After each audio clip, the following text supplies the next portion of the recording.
In 2024, an audit revealed something shocking. Billions in customer silver at one of the world's most trusted mints may not actually exist. The Perth Mint, government-backed, 120-year history. The safest place for your silver. If you have a Perth Mint certificate, you need to watch every second of this, because your silver might already be gone. Quick disclaimer before we go further, I am not a financial advisor.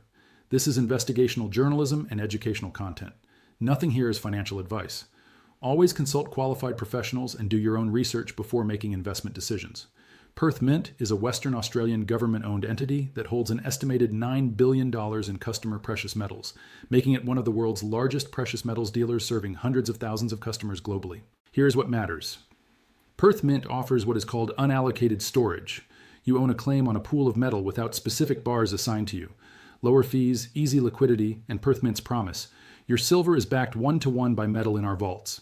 If you bought silver from a dealer in the US, UK, Canada, or Europe, there is a reasonable chance it is backed by a Perth Mint certificate. Many dealers do not hold physical inventory. They hold claims on Perth Mint's pool. Industry estimates suggest $2 to $3 billion specifically in silver. So here's the question, is that metal really there? Stick with me because in 3 minutes I will show you the exact warning signs that your silver is at risk. And here is what makes this even worse. The institutions that did this before all collapsed or were forced to settle fraud charges. The first red flag appeared in 2020. Customers requesting physical delivery started experiencing unusual delays. 4 to 6 months became standard. Perth Mint blamed COVID-19, which seemed reasonable. But other mints and dealers were delivering in 2 to 4 weeks. Why was Perth Mint so much slower? If the metal was sitting in their vaults as promised, delivery should be straightforward. Take the bars out, ship them. But the delays persisted long after COVID logistics normalized. Red flag number 1, why so long if the metal is sitting in the vault? In 2022, an anonymous Perth Mint employee leaked explosive information to Australian financial media. The allegation, Perth Mint had allegedly been lending customer metal to bullion banks, not Perth Mint's own inventory, customer metal. Your silver was reportedly being used as collateral for Perth Mint's operations and lending activities. Perth Mint's response was swift and aggressive, categorical denial and threats of legal action. But the allegation was now public, and people started asking questions. By 2023, a group of large investors demanded an independent third-party audit of Perth Mint's physical holdings. Perth Mint refused. Their reasoning, commercial confidentiality. But investors pushed back with an obvious question. If the metal is all there, why not prove it? Major institutional investors began quietly reducing their exposure to Perth Mint certificates. Under mounting pressure, Perth Mint made a partial admission in 2024. They acknowledged that some customer metal was on lease. They did not disclose what percentage. They emphasized that all obligations were fully backed by the Western Australian government guarantee. Here is the critical problem. The guarantee is denominated in Australian dollars, not silver ounces. If you bought silver at $30 per ounce and silver rises to $100 per ounce, the government guarantee covers the original $30, not the current value, not the ounces themselves. You thought you owned inflation-protected hard assets. The guarantee treats it like a dollar-denominated deposit account. Let me walk you through exactly how this scheme allegedly works. Step 1. You buy 100 ounces of silver unallocated from Perth Mint. You wire your money. Perth Mint issues a certificate. You own 100 ounces of silver. According to their marketing, they are supposed to hold 100 ounces in their vault backing your certificate. Step 2. But instead of letting that silver sit earning nothing, Perth Mint allegedly lends your 100 ounces to a bullion bank. The bullion bank takes physical possession and sells it on the open market, effectively shorting silver. Perth Mint earns a leasing fee, typically 0.5% to 1% annually. On billions of dollars, that is tens of millions in annual revenue. Your certificate still says 100 ounces. But the metal may have been lent out. Step 3. You think you own 100 ounces sitting safely in a vault. In reality, your silver may have been sold and replaced with an IOU from a bullion bank, a contractual promise to return the metal someday. If you request delivery, Perth Mint must now go into the open market and buy 100 ounces to give you. If you are the only customer requesting delivery, this works fine. But if many customers request delivery simultaneously, there is not enough physical silver available at current prices to satisfy all claims. This appears to be fractional reserve banking applied to precious metals. Let me show you the numbers. Show the calculation on screen now. Perth Mint holds approximately $3 billion in silver obligations to customers. If 70% of that silver is leased out, a common rate in the gold market according to industry sources, here's what you get. Real silver physically in the vault, $900 million. Obligations to customers, $3 billion. Shortfall, $2.1 billion, or approximately 60 million ounces. If 30% of customers request delivery simultaneously, the system collapses. Perth Mint would need to buy 60 million ounces on the open market immediately. That buying pressure would send silver prices soaring, making the problem exponentially worse.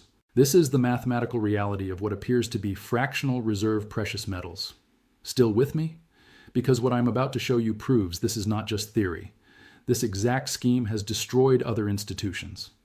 The historical parallel that should concern everyone is the London gold pool from the 1960s. Central banks from the US, UK, and Europe pooled their gold reserves to manipulate prices and maintain the Bretton Woods system. They claimed they had sufficient gold to meet any demand at $35 per ounce. By 1968, the pool collapsed spectacularly. They could not deliver. Gold was freed from price controls and soared from $35 to $850 by 1980. That is a 2,400% increase. The institutions that promised they had the gold were lying. In 2007, Morgan Stanley did the same thing. They charged customers for allocated precious metals storage, specific bars, segregated for each customer. An audit revealed the metals were not properly segregated. In some cases, the metal did not exist at all.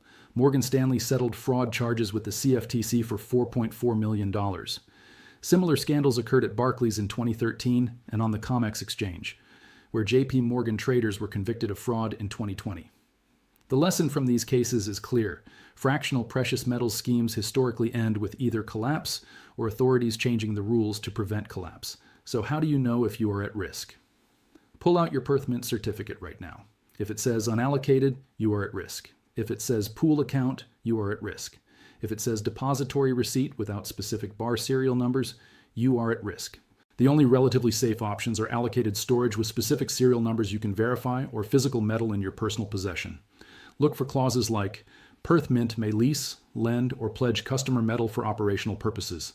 If that clause exists, they are explicitly admitting fractional reserve operations. They disclosed it in the fine print that nobody reads. Another warning sign to watch for. If you request delivery and it takes more than 4 to 6 weeks, that is a major red flag. Pay attention to excuse patterns, high demand, refinery delays, logistics issues. If these excuses are chronic and persistent, the reality may be simpler. They could be buying your metal on the open market because they do not have it in the vault. If the metal existed as claimed, delivery would be straightforward. Here are options to consider if you have exposure to Perth Mint unallocated accounts. Again, this is not financial advice, just information to research further. Option 1. Request delivery. Convert your unallocated holding to allocated first, then request physical delivery. This forces Perth Mint to provide specific bars and ship them to you. The risk with this approach, if they do not actually have the metal, this will reveal it. If everyone does this simultaneously, the system breaks, which is precisely why it might be necessary. Option 2. Switch to allocated.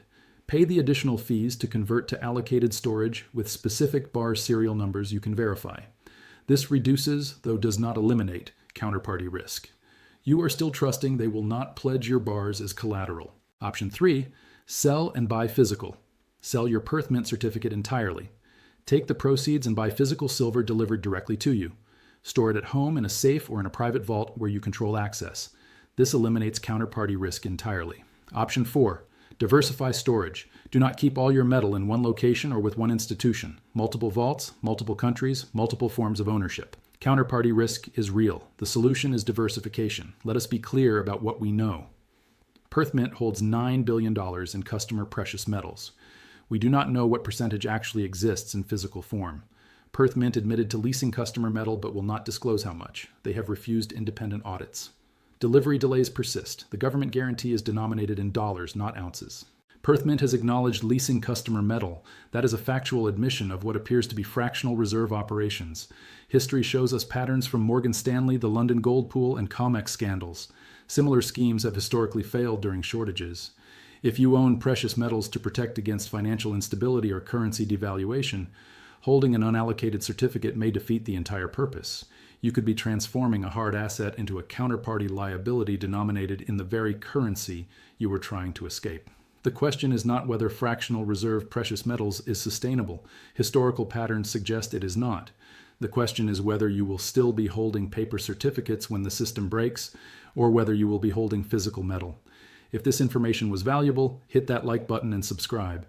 I expose financial scandals like this every week. Perth Mint has not been charged with or convicted of fraud. I am presenting the facts as I see them based on publicly available information and historical patterns. You make your own decision. Because here is the principle that these situations illustrate. If you do not hold it, you do not own it.